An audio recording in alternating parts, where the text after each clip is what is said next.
a very good afternoon, everyone, and welcome to today's USITT New at Noon.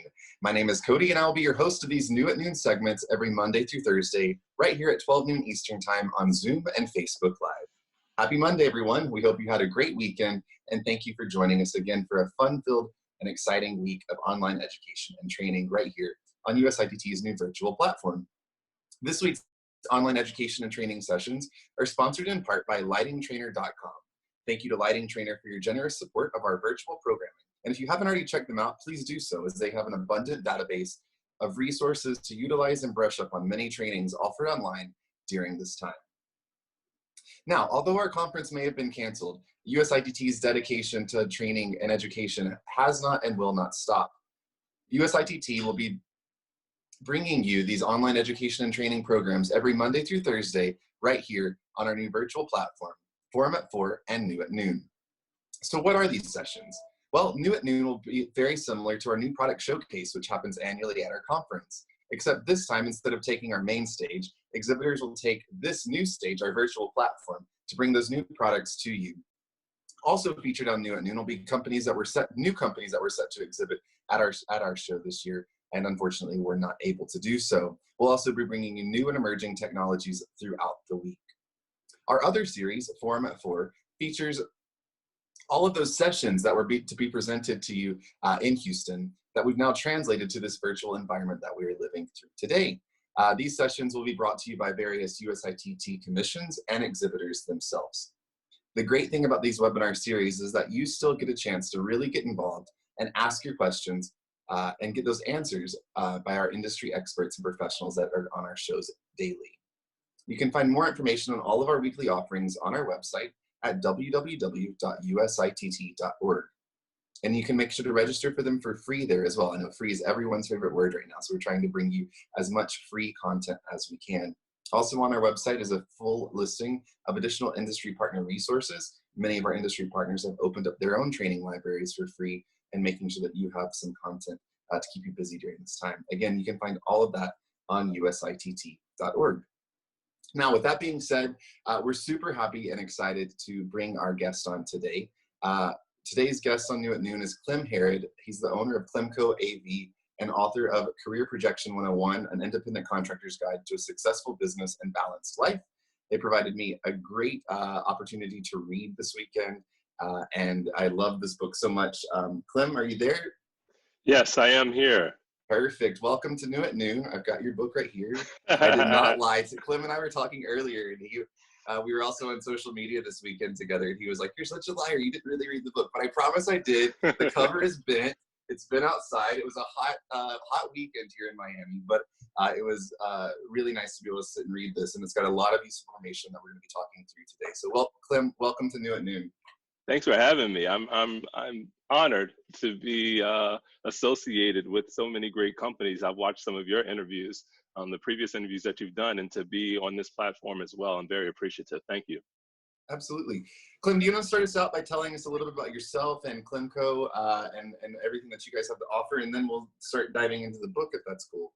Okay, sure. So as a techie, I kind of put together a little brief presentation. It's not much, but I'm happy to give you all a little bit of my story. So CLEMCO.AV, my hashtag being Projection 101. With my company, I am a video projectionist, and I help support so many other companies as they build events for Fortune 500 like companies all around the globe, mainly Orlando and Vegas, since those tend to be the primary areas that conventions tend to happen. But the story of CLEMCO really began in middle school, taking television production classes, and then taking television production classes in high school, where I went to a special high school where 2 out of my 6 classes were television production classes. So that meant summer school or night school or some form of additional time was needed in order to graduate. But I learned a lot of the passion for telling stories from my mom, who was watching the program as well. She lives in Boca. But that also came, my love for telling the story and understanding proper framing and shot composition came from my mom and her interest, and came from my grandfather as well. So all of that developed into who I am, and working in sports, working with the Florida State University, Seminole Productions, then working with the Orlando Magic, working with the Tampa Bay Rays, working with the Tampa Bay Lightning, doing all sorts of college, high school, NFL games, and then also starting in the convention industry.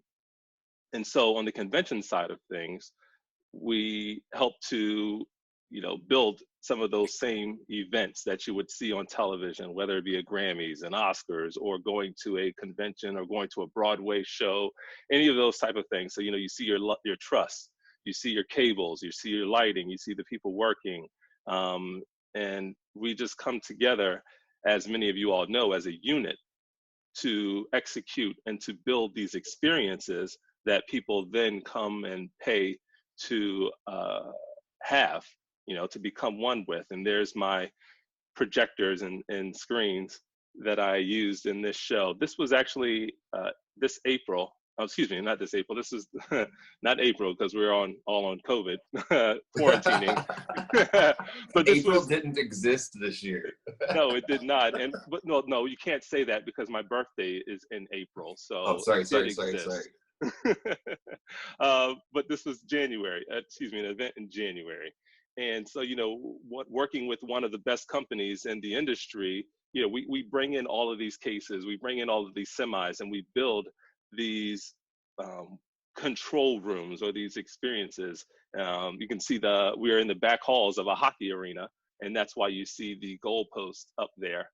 And then we, for the attendees, it's just that process of, coming together and creating that experience. That's my word. That's what I love about what it is that we do. We create a feeling that other people have by attending these events. And this is some of the crew that I work directly with as the video projectionist on that show. But in that, right, and in the understanding of that, I know that my time as a student in television production, a student learning how to enhance my skills, it was never about learning how to enhance myself as a business. I didn't realize that I would be an independent contractor, or a business, or a small business owner. And so now, after working in the industry for 18 years, I am so honored and proud that I'm able to have worked with a publisher and a writer to help to tell my story in Career Projection 101, an independent contractor's guide to a successful business and balanced life. I also worked with Stephen Bowles to create a podcast called The Production Channel. And in that, and during those interviews, I learned so much about people and how they got their start, and some of the struggles and some of the things that we deal with on a day-to-day. And I realized how some of those things were similar to my own story, and some of those things, yet different, I was able to learn something from. So I then saw value in what it is that I began to understand, especially from being with my wife, who is a certified public accountant. As an independent contractor, I was great at my skill, or I am great at my skill, but there were so many things that I was lacking about being a business. And she helped me to see some of those things that I didn't possess. And, working with other service providers, being able to create this platform. And in this book, we start with, it's 9 chapters, and we tell the story of, how do I get started? How do I find clients? How do I create a specialty? How do I create a budget? How do I get health insurance? How do I create a financial plan? And then ultimately, how do I retire? All right, so here's an example of how do I get started? And that chapter then tells, there's a script written, and that script is a scene from my life. And then we take that script and that scene into a storyboard. And then in that storyboard, here we are in 2002, my first day on a job at the Gaylord Palms in Orlando. And that just overwhelming experience of, what am I doing? Where do I start? How do I wrap these cables? Which cases do they go in? Like all of those unknowns about that first day on the job, and just trying to please that person who you're working for. And I know a lot of people can understand that same feeling. And then, you go through your journey, you go through the process of working all the way to how do I retire? And so as an independent contractor, this is a question we all have to ask ourselves. What does retirement look like? And is it a true retirement, or is it a semi-retirement? And that's one thing that I've been experiencing for the past year or so, is somewhat of a semi-retirement, where I'm not going out and working as much on shows, but I've built an infrastructure in a business that can help support others, as I am, helping to introduce them to various service providers. But in that as well, it's like, okay, when I'm on show site now, it's also trying to teach, having those teachable moments, sharing that knowledge, that understanding that I have, because I'm not looking to take that with me per se, when I transition or when I leave or when I die. It's like, there's so much that I've learned and I want to share it. And that's kind of that mindset of that career projection.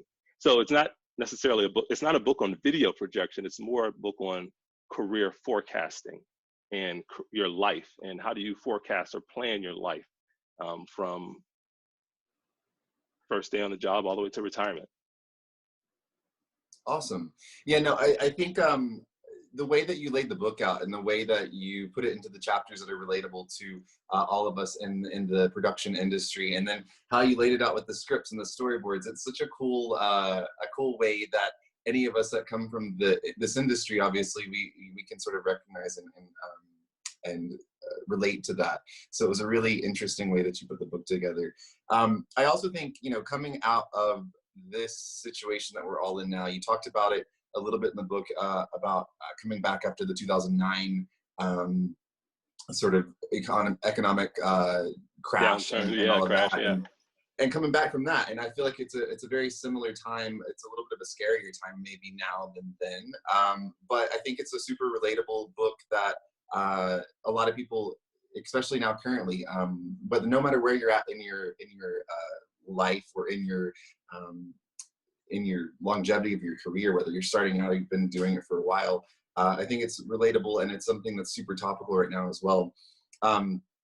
We spoke earlier, and for those of you watching, I now work for USITT. I'm no longer an independent contractor. I have a steady 9-to-5 job now. But I lived the independent contractor lifestyle for a long time. And while I no longer do it now, this book is still, it relates to everything that you do in life, right?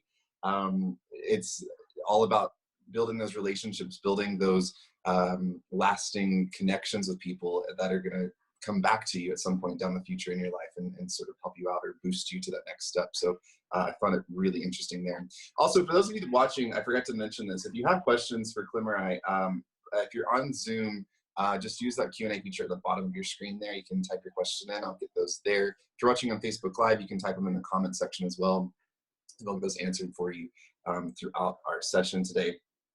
Clem, I know that when I was reading, you talked about building those connections and making sure that you never leave sort of a bad taste in someone's mouth when you leave a job site, or when you are going through a prospecting phase, or when you're providing them that quote. Can you tell us a little bit more about that? Sorry, and what that sort of building those connections, how that actually is a little bit more important than sometimes the job you actually can do or the skills that you possess. Yeah, there's a huge aspect as an independent contractor that exists, which is trust and likability. I think about, as I was processing the thoughts, I was thinking about my air conditioning guy, the guy who comes and repairs it. I don't know my air conditioning unit. I don't know the ins and outs of what seems to break every year, but I trust him, right? I like him. We've built a rapport. So if he's saying that something's happened And yes, I'm going to do a little bit of research, but if he's saying something's happened, then I'm going to trust that this is the best thing to fix it. And also giving me options, right? So from that same sense of going on a show site, I'm building those relationships with my clients and with fellow technicians and people who are working underneath me, whether they are a stagehand or whatever the case, because I want to know how I can support them. I want to know how I can make their day better. How can I make your job easier? I want to also try to obtain, working with a technical director, how can I obtain as much information as I can before I get on show site, so that when I do get on site, I'm not adding stress to your day now trying to figure it out. And then, just staying in touch with my clients and, just genuinely wishing them, hey, happy birthday, or I hope you're having a good week. Or starting off an email, not as, not so direct, but, just with a nice little soft touch, because we're all human, right? And so I think about if I receive an email and say I may be having a bad day or having a stressful moment, just that little soft touch of hey, I hope you're doing well. I hope the family's doing okay. I saw a picture that you posted online the other day. Oh, by the way, your show just got canceled. Right. So It it's like softens the blow just a little bit, softens it right? up just a little bit, right? Like, oh, I wasn't expecting that, but they care. They at least care. Of course. And especially today in the world that we live in, where social media is such a playing factor in everything, you can literally know something about someone's life in 2 seconds by looking at one of their social channels. So I think even to that point, showing that bit of humanity as an independent contractor, part of the job is, you're selling the skill set that you possess and what your business is, but you're also selling yourself, because there are many other people that might possess the same skill set, or might have been, like you said in your book, might have been doing it for a lot longer than you have, and you're just coming into the industry or something. So you're selling that human factor of yourself. You're selling that likability, that customer service aspect as well, because that's a huge part of being an independent contractor too. And you're just sort of trying to win up the competition, basically, right? Yeah. I mean, if you do look into that in a competitive way, yes, it is a strategy, if you will. I recall one of the guys that I was coaching as he was transitioning from a full-time to a freelance independent contractor lifestyle. I remember, seeing his posts and different things, and when he started posting pictures with him and his daughter, it really began to touch me, because I already knew, because we were friends, how much he cared for her and how much time that they spent together, how much more time he wanted to spend with her. But then to start seeing pictures of him spending time with his daughter, it brought joy to my heart, because I knew that deep down that's what he wanted. That's and awesome. That's some of that human factor. That's amazing. Clem, what do you think? I know we talked about this briefly this morning when we were going through our little rehearsal, but coming out on the other side of this COVID-19 pandemic that we're all living through right now, and many of our jobs, and what's really cool about you and your background is that you have worked in so many different facets of live entertainment production, TV, sports, news, everything, live events.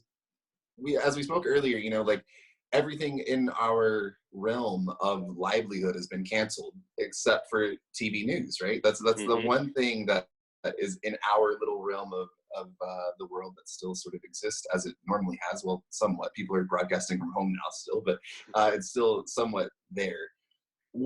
How do you think that our world of live events will be sort of coming back online, or how will it be reshaped, and how will we as independent contractors sort of get back to some sort of normalcy, I guess, if you will? I was talking to my neighbor this morning, who's from New York, and talking about normalcy, and talking about when commented on opening up the Vegas strips and trying to move toward that. And I kind of related to 9/11 in a sense. You know, after 9/11, things weren't the same. We had to create a new normal, you know, even TSA, right? TSA wasn't a thing beforehand, but it's our new normal. So I think that with all of this, there will come protocols, there will come things about, you know, safety measures for the gear, and then safety measures for the people operating the gear, and trying to understand aspects of how the virus or how just germs are passed. There are going to be so many things put into place, and I think it will be a gradual thing as far as, you know, what will come back first. You know, you and I mentioned, you know, possibly sports, Right. from the aspect of, you know, the country, the world, people like their sports, and it's a means to help the time pass by. It's the means to help a stressful day not seem as bad because you have something to cheer for, you have something to be excited about. So when I started my internship with the Orlando Magic, it was actually September 17th, 2001, which was right after 9/11. And I remember getting that phone call from Cindy Anderson, who was over the HR department at that time, asking me, hey, is everything okay? We just want to make sure you're coming back, everything cool. But in my mind, because I came in right at that time, I didn't know what life was in sports before that.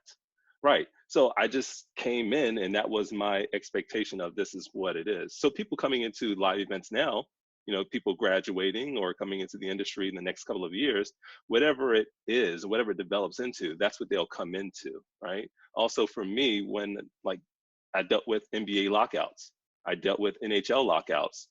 Those were times that I realized that the work slows, the work stops, the work comes to a halt because those opportunities aren't there anymore. So one of the key things that I try to encourage people to do is to diversify their portfolio and diversify the amount of work and where they get their work from. Not necessarily one position, because yes, you can learn different positions, but also different aspects of the industry. You know, so if sports is coming back sooner than something else, then, you know, figure out a way to mold yourself into that. Exactly, exactly. You can't live a rigid life, you know, and what we do, you have to be flexible. And that's one of the ways. And it's all about picking those skill sets, you know, whether you're a video projectionist or you're a stage manager or whatever sort of trade you are, you take those skill sets, you pick it all out, and then you can put them into place in a multitude of different sort of paths or facets of what we do, right? Yes. We have a question that just came in from Linda on Zoom. Linda says, can you determine a point in your work life that was a pivotal impact on who and what you were doing today?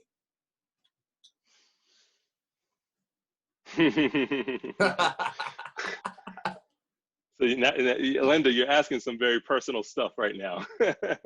I mean, but as Cody, as you know, once you read the book, you get to see a whole nother side. I open up, I tell my story, my life. A pivotal moment was when I started working with Stephen Bowles and the production channel. We created the production channel. And the first blog post that I wrote was Life in Production, Losing Yourself on the Road. And I truly opened up in that moment. And I don't know where it came from. I don't know where those thoughts or how those thoughts really came out, but I was feeling more comfortable on the road than I was at home. And, you know, going to hotels, hopping from show to show was something that I was looking forward to rather than spending time in my home environment. And that was a pivotal moment where I realized that I needed to adjust because that wasn't sustainable. I needed to realign my focus and thinking about the long-term effect of that. And so thinking about like, that's kind of the book, projection, right? Mm-hmm. Forecasting, and not video projection, but thinking about the aspects of video projection, right? So if you have a screen here and you have the projector here, I know what I'll do it like this, 16 by 9. There's the techie coming out. I know, there it is. But let me get techie as well and philosophical at the same time. So here's the screen, and I know my ideal image is my image should hit these corners, right? And as a projector here, if my projector is off a bit, I'm going to completely miss my ideal image, you know? And so I had a realization that where I was and how I was operating as a business, from budgeting, from understanding a financial plan, all the way to having that work-life balance and that physical and mental health, I was off. So what can I do in that present day to adjust the projector? If I'm the projector and this is present day, what can I do to adjust that so that 20 years down the road, or a 20-year or a 20-foot throw distance, however you want to look at it, how do I create that ideal image that I want to, that I see for myself? We all have different ideal images. It's a matter of taking time to reflect and think about, who do I want to be? Who do I want to become? And then at the same time, what message do I want to send to my children? And who do I want to help them to become? I got pretty deep on that one, but that's amazing. It answered the question perfectly. Thank you. We had another question come in from Brittany. She asks, do you have any advice for people who are interested in multiple disciplines? How do you narrow down what goals to strive for? That's one of the things I wrote about in the book.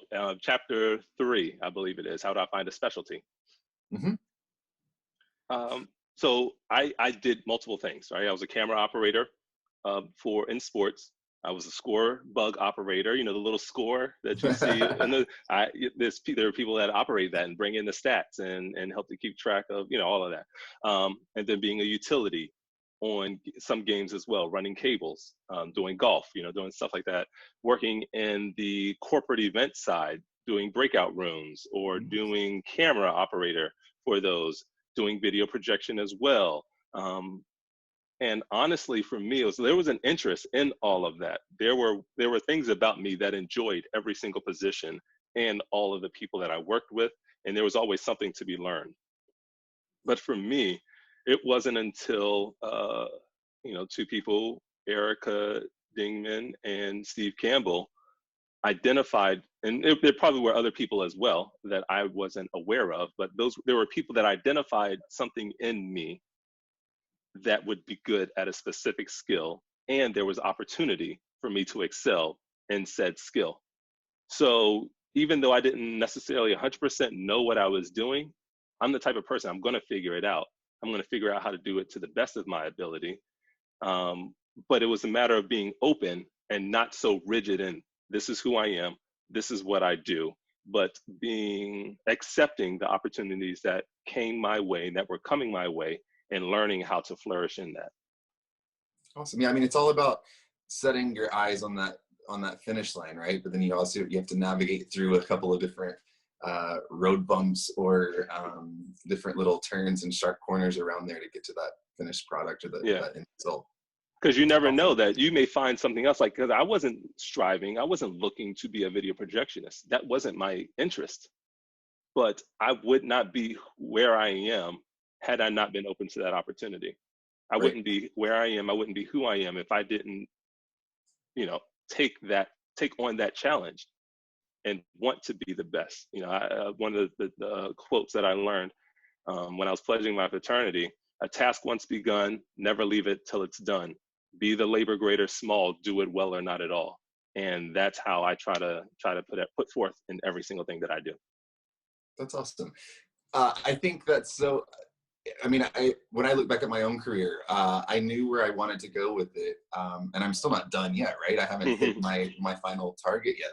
And when I look back at it now, and I look at every stepping stone that was me along the way, and at that point, I was 20 years old and was just out of college and had no clue what I was doing. But every turning point that I took has led me to a greater, whether greater position, a greater paycheck, a greater fulfillment in life, a greater city to live in. Like, everything that you do just takes you to that higher step. So it's just, and even the struggles, and even the struggles that you went through, they made you better. Right. Of course. Yeah. I mean, yeah, there's really dark moments in my career past as well that we don't talk about all the time. We all right? have them. That's right. a whole other webinar. Yeah, we all have them. And that's what makes us who we are today. So it's just like we all have bad shows, right? We all deal with a bad show. We all have a nightmare show that we've dealt with, that we had to experience for however long it was. But if you didn't learn from that moment, and if you didn't become better from that, then it was a waste. And you're going to hit that same roadblock again. Of course. You're going to keep hitting that roadblock until you learn how to overcome it. Right. Well, I mean, if you look at what we're doing now, right, as you know, I'm with USITT now, and we just had to do something that we never thought we'd ever have to do, talking about a bad show, talking about a canceling of your whole entire conference due to something that you have no control of and that you know very little about. You know, we're learning more and more about the pandemic and the virus every day, it seems like. But at the time when we chose to pull the plug, it was like, it could be bad, it could be not. Are we doing it too soon?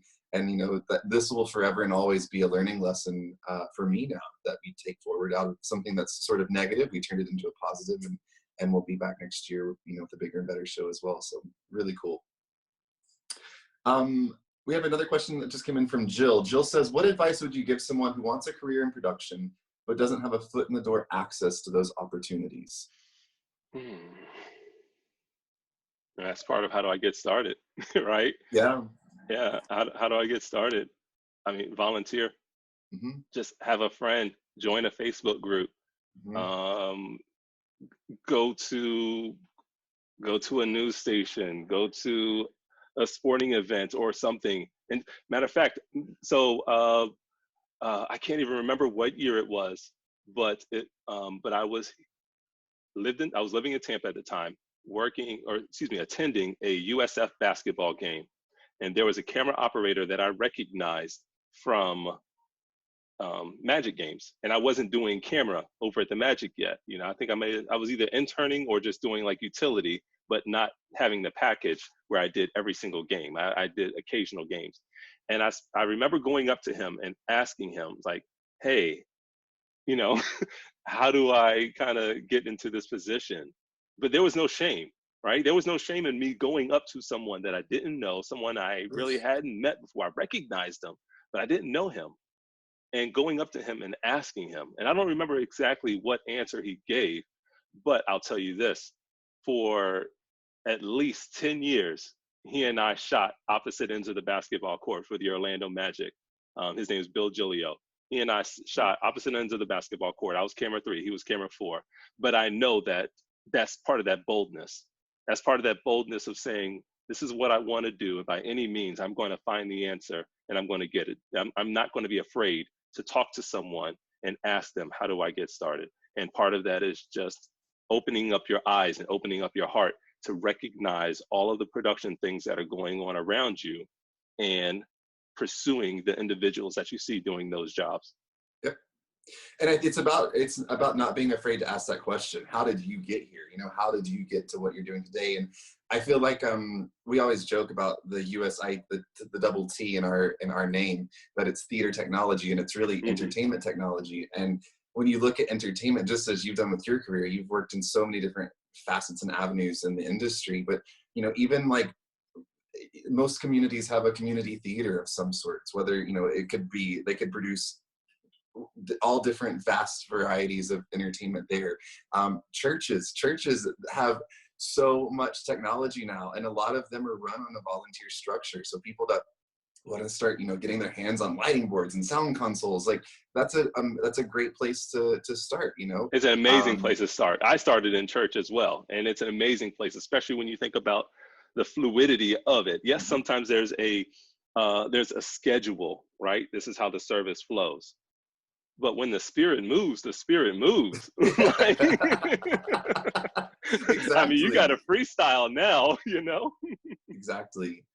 Yeah, so I think to Jill's question, like you don't have to think of diving into the professional sector right away. There's so many different opportunities out there that you can take advantage of, whether it be, and like you said in your book, sometimes you have to you're working for free, you're volunteering, but you're gaining the skills and you're making those connections that will then turn into, you know, that paying gig for you. Right. And it might be the next one, or it might be 10 years down the line. And like you said, you know, you recognize that face from that camera across the court from you, or whatever the case might be, and make that connection again. Yeah. And there's also that aspect of, okay, so you're talking about volunteering, right? And you're looking for those opportunities to get paid, right? So you're continuing to do, you know, that work, that groundwork. But at the same time, if you have a job, you know what I mean? Like don't just quit your job because this is what you want to do. Right now, this is paying the bills. So you stay here as you continue to build this. And that's why it's kind of in the book mentioned like the 80-20 rule, or the 70-30. You know, eventually it's going to get to that 50-50 mark. And then when it gets there, you know, that's when you make that choice. Do I want to continue to pursue this, or do I want to kind of just stay here, or do I want to go back? You know, and it may seem like common sense, but it's just balancing those scales, and then doing or making that decision and figuring out what's going to tip that scale and allow you to be where you want to be. Yeah, you don't want the scale to tip too quickly before you're ready for that, right? Right. It's about leveraging realism and that aspirational goal, right? And having a budget and a financial plan, and making sure you have money in the bank 3 to 6 months of a cushion in order to support you, especially as a freelancer, independent contractor. Of course. Yeah, for times like this where everything that we've got planned has been canceled. Yes. Perfect. I'm just seeing if we have any other questions. Clem, what would you say to someone that might be starting out, you know, early in their career? Maybe they are just graduating from their university program, maybe not knowing where to get started or what to do.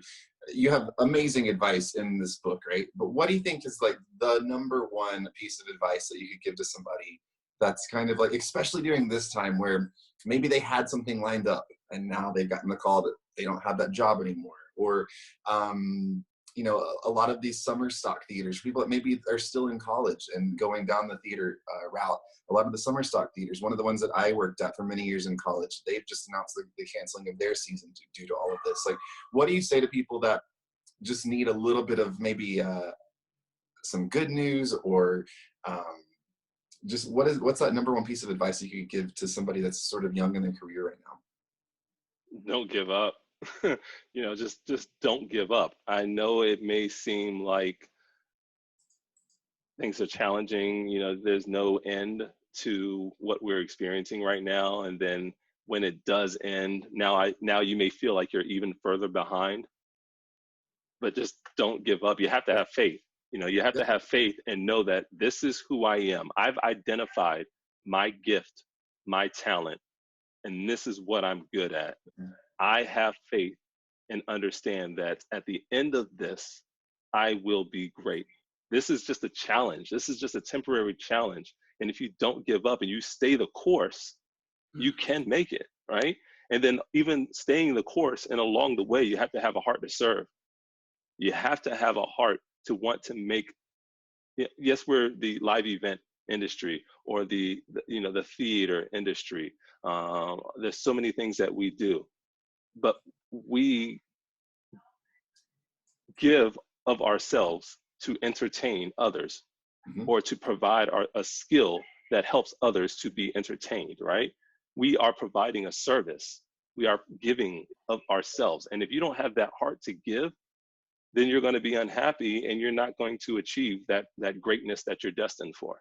And I truly believe that. I mean, I wouldn't be where I am today if I didn't believe that. If I didn't believe that was true with every fiber of my soul. You know, one of the best companies that I work for, TEK Productions, you know, their owners, and I wrote about it in the book, their owners, Tom Kravitsky and Mike Compton, you will see them on show site in their suits, helping to pick up trash or laying down some cables, right?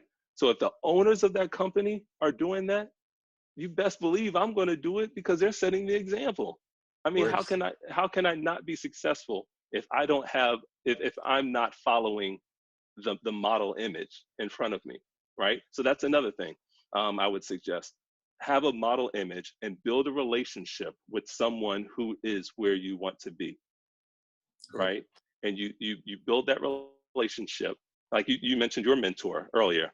You build that relationship with that person, and you have that open, that hot, honest, open, and transparent dialogue, right? You get in that hot seat, you open up and share. Look, this is who I am. You have to be willing to be vulnerable with someone who you trust, who's where you want to be, because by doing so, that person will give of themselves, and you all will connect, and you will then be able to see yourself progressing through their experiences.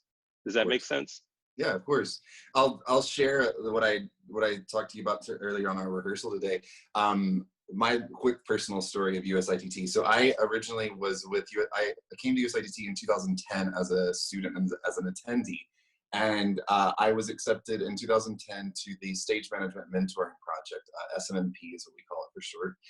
And basically the SMMP members during the conference, they take the mentee, they partner them up with a mentor, and you stage manage different facets of the conference. So you're assigned to the main stage space, you're assigned to the breakout rooms, and you get to work with different presenters, you get to work with different people.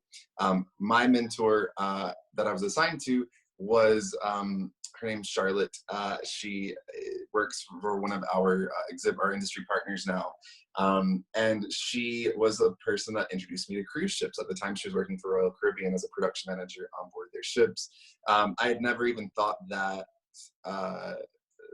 entertainment, I'd never even been on a cruise before. I knew entertainment existed out there on them, but I didn't know to what extent. And she opened my eyes. And through that conference, at the conference in 2010, I also met David Grindle, who many of you know is our executive director of USITT. And we kept in touch. David is my boss now, but for the past 10 years, he's been my biggest mentor, and has really every curve that I've been thrown in my career, or every, maybe I want to take that next step, or I want to take that next step, or now I've got two options, which one do I choose?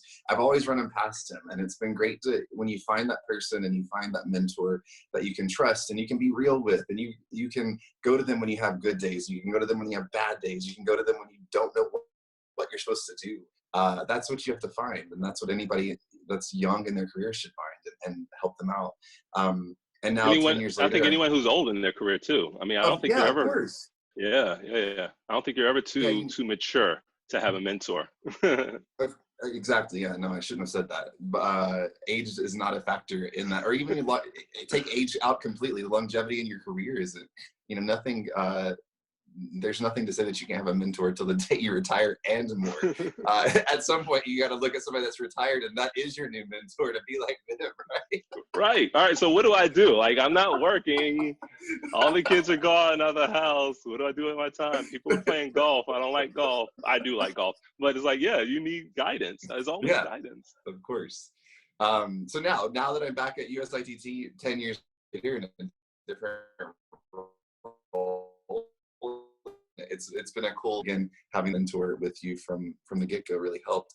We had another question that came in, and I know that you talked about it in the book, and it's asking about how do you sort of decide your worth. So when you're starting your career out, you're getting into this independent contractor realness, and you're deciding what you're doing and what your worth is. How do you sort of figure out your base rate so that you're not cheapening yourself, but you're also not pricing yourself out of business?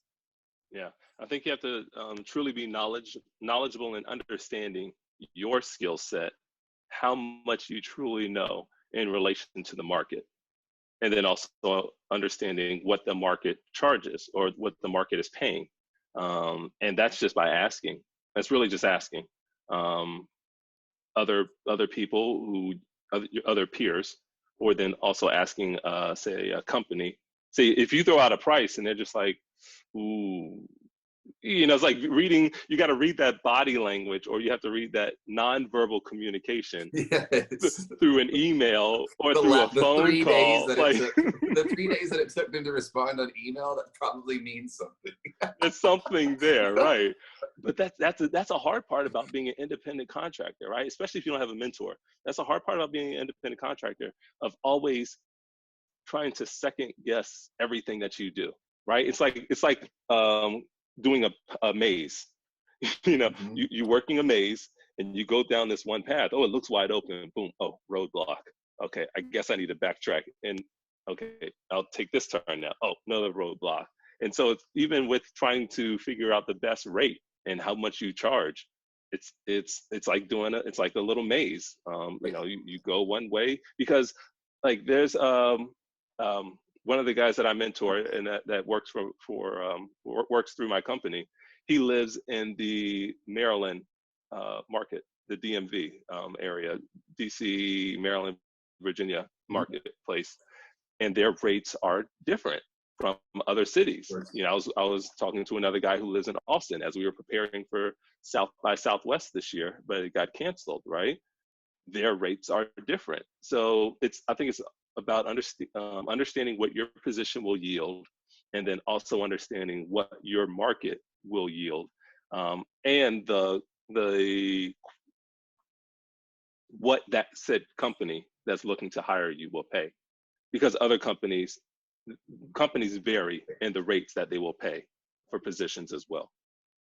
Yeah, and I think that's really good what you just said as well, with figuring out what market you're in geographically. You know, like if you're in these huge Orlando and Vegas, obviously they're used to paying a little bit more because of the market they're in, the business that's there. And then you go to somewhere that's used to, not used to having these large conventions, or, just has a smaller market. In news, you go to the news industry, every single news station you go to is a completely different pay structure because of the market they support. So I think that's super important as well, to always remember your geographical location, just like the cost of living, it does affect, what you can sort of ask for and expect there. I thought that something that was really interesting in your book, and then we'll wrap this up soon, but I just wanted to bring this other point up because I think a lot of people forget, especially if you're working with a client that might be new to live events or production, or anything like that. I think a point that hit me on your book was when you talk about how you charge for pre-production, and even if that isn't, if it's pre-production for every trade in our industry would mean something different, right? Pre-production for a stage manager is going to be different than pre-production for a lighting designer or whatever. But knowing what that pre-production process is, making sure that you explain it to your client so that they know that you're not just walking in on Monday and being like, let's do this thing, like there's a whole process that goes into it before that. Can you just talk to us a little bit about that and how you sort of decide what that sort of is, and that process of how you explain that to a client that might not have that know-withal of like, oh, there is more to this than just walking in, setting up a laptop and turning a projector on and hitting go. That's not it. All right, so I'm gonna step off the screen for a little bit to grab my workbook. Okay. So part of that process for me was just understanding how much it is that I do. Okay. I take a lot of time before I get on show site because I want to make the job easier. Okay. And whether a company pays me for my time or not, I still put the same amount of work in because I would like to be prepared prior to getting on show site. Like you said, I don't want to like, hey, what's up? Let's do this, right? And then asking 20 questions, because that's annoying, especially when you're in the midst of it, when things are changing, right? So part of my process and what I did, so I wrote, writing this book, this was actually going to be my second book. But I felt the need, and I'm glad that I did, especially with what we're going through right now. I felt the need to tell the story of the independent contractor learning to operate as a business and budgeting their money, budgeting their finances, creating a plan. I felt the need to write that book, or start writing that book back in September, before writing Video Projection 101. So I have my, trying to get the angle of the glare. There it is. So this is my workbook, okay? This is my video projection workbook. And inside of this, there is a standard operating procedure that I created after years and years of doing my job. from large scales to small scale and trying to narrow it down so that I can be my very best and know these are the steps that I follow. When I come to an obstacle, when I come to a barrier, I work my way around it, but I know exactly where to pick up, right? And continue moving forward. And that process has allowed me to be very successful in what it is that I do as a video projectionist. But that process also involves the acquisition of certain documents from the client. You know, I need to know certain things in order for me to prepare for this job. There are certain people, like the technical director, that I need to talk to in order to understand his vision of the job, right? Because the technical director is typically the one who is, yes, there's the creative director that has the idea, but the technical director then has taken the right brain idea of it and put it into a rational and analytical thought process to support the idea. We have to build a structure, and I'm doing left and right brain. I don't know if it's translating on the. It is. Okay. But that's the difference between the left and right brain, and Sure. as I mentioned in the book, whole brain thinking, right? So there's a creative side of it, and then there's a process. So how do I, understanding the creative, get the process so that I can do my part to the best of my ability? And that takes time. I know the value of that time. I know the value of my time. I know because of the result that it yields. And so there is a price that is put on that. And if somebody's not willing to pay it, we'll work something out. But I know what I'm worth. And that's just from years of doing the job. I don't know if that answers your question directly. No, it does. It does. It's, yeah, I mean, I think that's what it's about, is it's knowing your worth, knowing what it takes to put something on. I mean, the catch-22 there is that we always, as entertainment technicians and behind the scenes workers, we always want the end result to yield amazingly and people not to know that we were there or that we were doing the jobs we were doing, right? Because you want it to look seamless and all well put together. So it's always knowing what your worth is and what it takes for you to do that job, so that your client, you are going to produce a seamless product for your client, or we hope so. But they still need to know what it takes to get that seamless product out there. Right. But then also a lot of that also goes back to what we were talking about earlier, the trust factor. My clients know and they trust me that I'm going to give 150% to every job that I do. I'm giving more than I have. I mean, I remember there was a job that I did. Matter of fact, the picture is in the book, in the about the author section, where it's a picture of me working in front of an oval shaped screen. I gave so much of myself for that event. And there were some challenges, there were some things that we dealt with, but I gave so much of myself. And when it was the setup was finally done and we were starting our rehearsal day, I came in early to turn the projectors on. And as everything's being illuminated and I'm sitting in the audience, it literally brought me to tears because I had nothing left. I had nothing left because I gave my all to the setup of those screens, right? That doesn't make sense. Why? What? You're just talking about some screens and some projectors, right? But the way that I look at it, and that's part of my projection, right? It's part of projection. If there's a presenter on the stage, they put their all into that presentation. They put their all, their soul into that presentation. And so when you're looking at them on the stage and you're looking at that presentation on the screen, you're looking at the soul of that individual, Of course. Right? And so I feel it is my responsibility to make sure that those screens are done to the best of my ability or beyond. I'm going to push myself so that that message that presenter is paid there to give, paid to be there to give, is not blurred or distorted, pun intended, you know? Yeah, no, of course. Because my convergence is off, but that takes time. And so with every job, I'm giving a part of myself. I'm giving of myself, everything that I have. And my clients value that because they know me. And if you get to that point, then you'll attract, I mentioned as well, the laws of attraction, you'll attract the right client that you'll stay with for, your entire career, almost, years. Perfect. Awesome.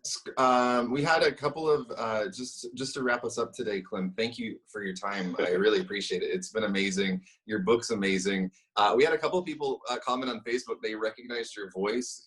He does a podcast that I listen to. So why don't you tell us where people can find the book and other ways that they can engage with you? I know that you have your podcast series. You've got your social media. So just tell us a little bit about how people can stay connected to you, Clem.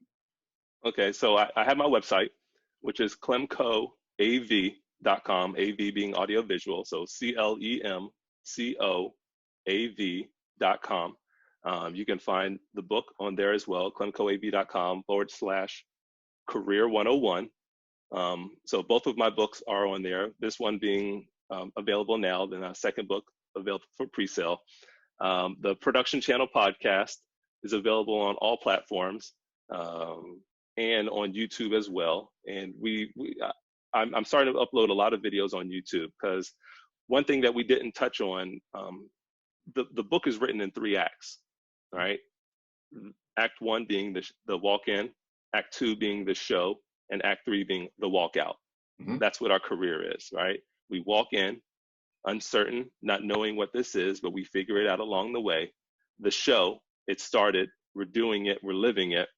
But then we understand that it can be done better, right? And that's where the budgeting, the insurance aspect, the mm-hmm. financial planning aspect, and then the walkout. You know, close the curtains. It's time to retire, baby. I'm out. Mic drop. You know, you know. But those type of things are important. And then so with that, I've been holding what I like to call Ask the Service Provider webinars. So speaking with an accountant, speaking with a mental health specialist, speaking with a financial planner, speaking with a health insurance provider, all of those things to help you to be successful in your show, the show aspect of your career. Those are the conversations that are being had now. And then that's the birth of CLEMCO.HR. That's the birth of the human resource department for the independent contractor. And that's what I'm most proud about. You know, CLEMCO.AV, yes, you know, that's been my career, that's been my life, but there's a gap. There's something that's been missing, and something that I wish that I had, this book being one. And then the other aspect of it, okay, well, now that I have this information and now that I know what I need, where do I get it? And that's where I'm building that network of trusted service providers to be able to help all of us be successful long-term, and, as I like to say, project the best image possible. That's amazing. It was like I said earlier, when we were doing our rehearsal this morning too, I always felt like, especially in our line of work, live entertainment and events,